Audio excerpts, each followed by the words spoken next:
¿Cómo estás primero? Y estoy como puedo. Por un lado, eh, muy afectado, sobre todo por las imágenes que estoy viendo, que me trae tantos recuerdos. Pero por otro lado, también estoy alentado porque finalmente estamos por cumplir un objetivo. El próximo día 2 de octubre, a las 9 de la mañana, en el Tribunal Oral Criminal número 1 de San Isidro, se inicia el juicio. Han habilitado una sala, que es la más grande, para que ustedes tengan una idea, es donde también se celebró, por ejemplo, el juicio de García Belsunce, ¿no? Sí. Y también el robo del siglo, entre otros antecedentes. Es la sala más grande que tienen porque se supone que va a tener una gran repercusión por las cosas que se han reseñado, ¿no? ¿Y cómo estoy? Bueno, estoy en vena, preparado porque yo declaro también. Y finalmente... Recuerdo esa búsqueda tremenda, ¿no? Esos 3 días fueron... Mirá, muchas de las irregularidades bien enumeradas se debió a qué me dediqué yo inmediatamente, a la búsqueda desesperada. Porque, entre otras cosas, Manuel era un excelente nadador y practicaba deportes náuticos de toda la vida, pero sobre todo nadaba muy bien. Entonces nos aferrábamos a la expectativa, a la esperanza más que nada, de que por los golpes pudiera haber quedado aturdido y llegado a alguna costa y estuviera confundido. Por eso que lo busqué yo personalmente en lanchas de la prefectura, lo busqué en helicópteros con personal, ahí están las imágenes, pero también hubo una movida de colaboración voluntaria de una cantidad de embarcaciones que se pusieron en la búsqueda y bueno, lamentablemente a los 3 días emerge y lo encuentra un buzo de la Marina, porque también prestó colaboración la Marina finalmente, muerto, y luego la autopsia determina que la muerte fue casi inmediata producto de los golpes recibidos en el brutal impacto. La cabeza, ¿no? Fue el golpe principal que tuvo. Sí, vos fíjate que las imágenes que pasan, se ve que una embarcación está partida en 2. La toma al medio y la parte en 2. Y como bien se hacía la reseña, la lancha que embiste llevaba tal velocidad que continúa su curso, sube a costa y anda como 50 metros en tierra. La palanca de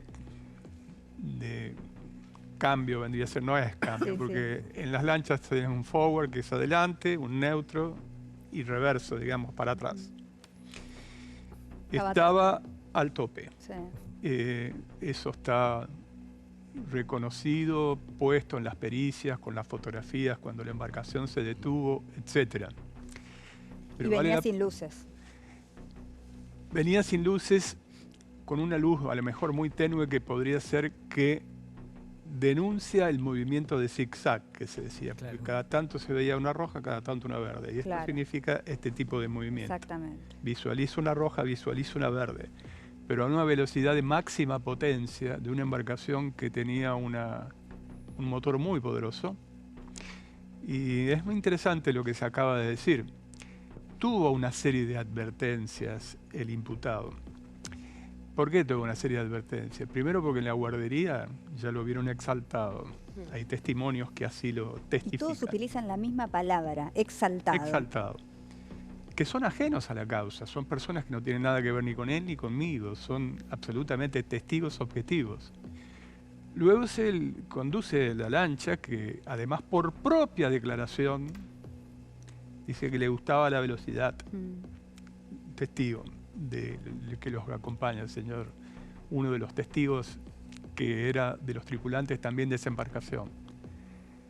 Probando un motor que había sido reparado.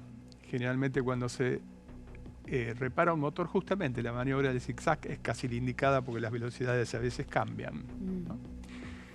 Va a cargar combustible y el playero dice que venía a tal velocidad que casi embiste el muelle. Se pasa de largo, tiene que hacer retroceso, le cargan el combustible y entonces el playero le dice esto, tengan cuidado que hay gente que está transitando todavía por aquí, a esta hora están volviendo. El primer hecho que hay que llamar la atención, que mientras la inmensa mayoría ya volvía, un día de calor, él recién bajaba su embarcación para ir a un bar. Conforme a otras cosas, sabemos que venía, como podría decirse, de caravana. Y también que era su modo habitual de actuar. Le gustaba la velocidad, era temerario.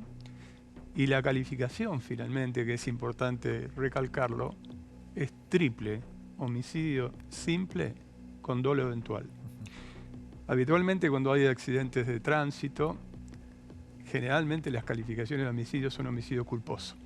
Cierto, claro. La culpa en materia penal implica tres cuestiones: impericia, no es el caso porque era un experto, habitualmente lo hacía; negligencia, yo diría que hay una negligencia serial en este caso; imprudencia, es mucho más que una imprudencia. Y las penas varían. ¿Por qué la figura del dolo eventual? La diferencia entre la culpa y el dolo eventual significa que la persona que va conduciendo con temeridad se pudo haber representado la consecuencia de sus acciones y que aún así continuó produciendo las víctimas mortales. Es decir, no es que dijera, bueno, no, voy a bajar un poco la velocidad y cometió una imprudencia o una negligencia. Continuó aún pudiendo haber sido, habiendo representado... Y habiendo sido advertido también. Y habiendo sido advertido por más de una persona. Por más de una persona. Bueno, las imágenes son muy elocuentes, no hace falta agregar mucho. Una lancha está partida en dos, la otra quedó arriba de la costa. ¿Se acercó a vos alguna vez él? No. ¿O a la familia? ¿Algún gesto? No, mirá, obviamente estas cosas son como se dijo recién. Es un delito de acción pública, es un triple homicidio. Por lo tanto, el fiscal tiene obligación de intervenir y poner en marcha el mecanismo.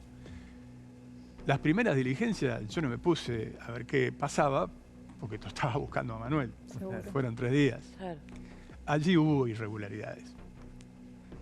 Porque uno de los tripulantes no solamente dice que habían estado tomando cerveza, sino que el que fallece, que lo acompañaba, tenía un dosaje de 1.3. Wow.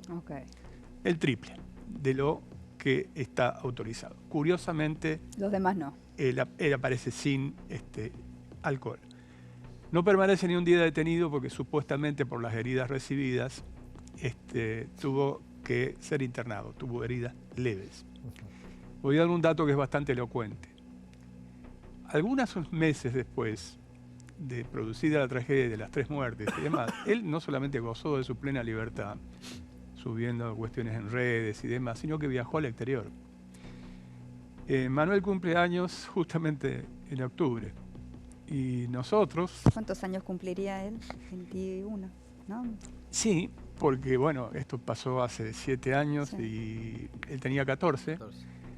Pero ese mismo año, el 2016, mientras nosotros íbamos a hacer la primera visita de su cumpleaños al cementerio, con compañeritos de él del colegio, con mi familia, con amigos, con todos, este señor estuvo un mes en la India.